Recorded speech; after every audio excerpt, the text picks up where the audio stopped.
बाबा मेरी बाँह पकड़ना, बाबा मेरी बाँह पकड़ना, बाबा मेरी बाँह पकड़ना, बाबा मेरी बाँह पकड़ना, बाबा मेरी बाँह पकड़ना, बाबा मेरी बाँह पकड़ना, बाबा मेरी रक्षा करना, बाबा मेरी रक्षा करना, बाबा मेरी रक्षा करना, बाबा मेरी रक्षा करना,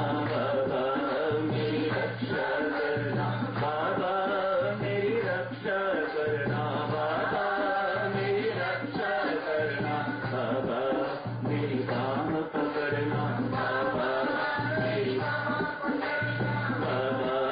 मुझे भक्ति देना, बाबा मुझे भक्ति देना, बाबा मुझे भक्ति देना, बाबा मुझे भक्ति देना, बाबा मुझे भक्ति देना, बाबा मुझे भक्ति देना, बाबा मुझे भक्ति देना, बाबा मुझे भक्ति देना, बाबा मुझे भक्ति देना, बाबा मुझे भक्ति देना, बाबा मुझे बाबा मेरी बाँह पकड़ना,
जी तुम बड़े प्यारे हो।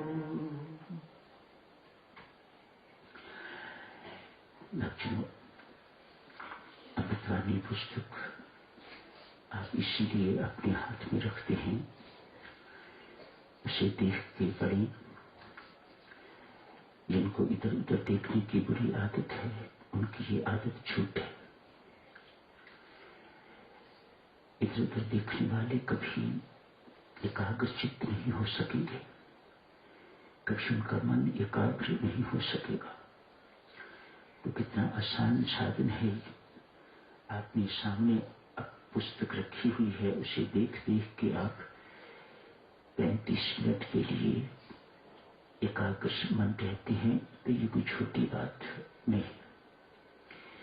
मेहरबानी करके पुस्तक की ओर ही देखा कीजिएगा, इधर उधर देखने की आवश्यकता नहीं। ये कोई बुद्धिमता नहीं, ये कोई भलाई का काम नहीं। चर्चा चल रही थी, बिन शरणागति, बिन पूर्ण समर्पण किसी को भी शांति नहीं मिल सकती। समर्पण शरणागति अर्थात परमात्मा की परम इच्छा को सहज शिरोधार्य करना। जीवन में अशांति है तनिक भी, तो समझ लेना चाहिए कि अभी परमेश्वर की इच्छा के अनुसार चलना नहीं सीखा। अभी अपनी इच्छा है जो हम परमात्मा से मनवाना चाहते हैं,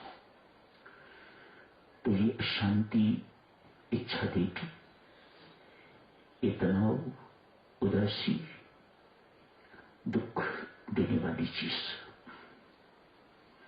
हाँ, आप परमात्मा से प्रार्थना कर सकते हैं, लेकिन ये अपेक्षा कि आपकी इच्छा के अनुसार ही परमात्मा करे, ये दुखदायी है। ये आपको उदासी देगी, तनाव देगी। इसी जैसा हम चाहते हैं वैसा ही हो, जब हम चाहते हैं वैसा ही हो, ये अपनी इच्छा मनवाने के ढंग। ऐसा व्यक्ति शरणागत नहीं कहा जाता, समर्पित नहीं कहा जाता। सदा अशांत रहेगा, दुखी रहेगा, उदास रहेगा, उसके मन की नहीं हो रही, और उसने परमात्मा की इच्छा के अनुसार चलना सीखा नहीं अभी तक। परमात्मा की इच्छा को सहज शिरोधार्य करना अभी तक सीखा नहीं। मन समर्पित नहीं हुआ है, वह अभी परमात्मा की शरणागत नहीं हुआ है। जब ये कहा जाता है कि अमुक व्यक्ति समर्पित हो गया हुआ है, शरणागत हो गया है, तो इसका अर्थ यूं मानिएगा कि आज के बाद उसकी अपनी इच्छा कोई नहीं रही। उसकी सारी की सारी इच्छाएं वही इच्छाएं हैं जो परमात्मा की इच्छाएं हैं। सुनने में बहुत आसान लगता है, लेकिन करने में बहुत कठिन है। जो कर गया वह बिल्कुल वैसा हो गया जैसे एक बूंद या नदी सागर में प्रविष्ट करके तो सागर बन जाती है। उसके अपने चिन्ह, उसका अपना अस्तित्व खत्म हो जाता है। अपने इस चिन्ह को, अपने अस्तित्व को खत्म करना ही समर्पण कहा जाता है। अस्तित्व क्या है? इच्छाओं का पुंज। जब अपनी इच्छा कोई नहीं रही, एक परमात्मा की इच्छा ही कार्यरत है। सत्य भी यही है। शांति क्यों मिलती है? इसलिए कि आप सत्य के समीपतम बने। जैसे जैसे आप सत्य के समीप जाते हैं तो आपको शांति, परम शांति, परमानंद की प्राप्ति होने लग जाती है। जितना सत्य से दूर, उतना असत्य के पास, उतना दुख, उतनी अशांति, उतना तनाव, ये सब कुछ बना रहेगा। कुल्लू से आप ऊपर जैसे ही निकलते हैं, मनाली की तरफ तो आपको नीचे में और ऊपर में अंतर दिखाई देना शुरू हो जाता है। यहां ठंडक शुरू हो जाती है और ऊपर की ओर जाएं तो और अधिक ठंडक महसूस होने लग जाती है। जैसे जैसे आप सत्य के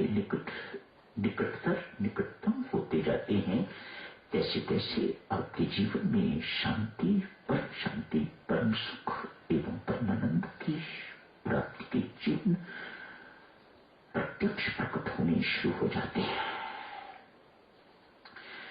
कल एक महर्षि, महानतम महर्षि की बात चल रही थी।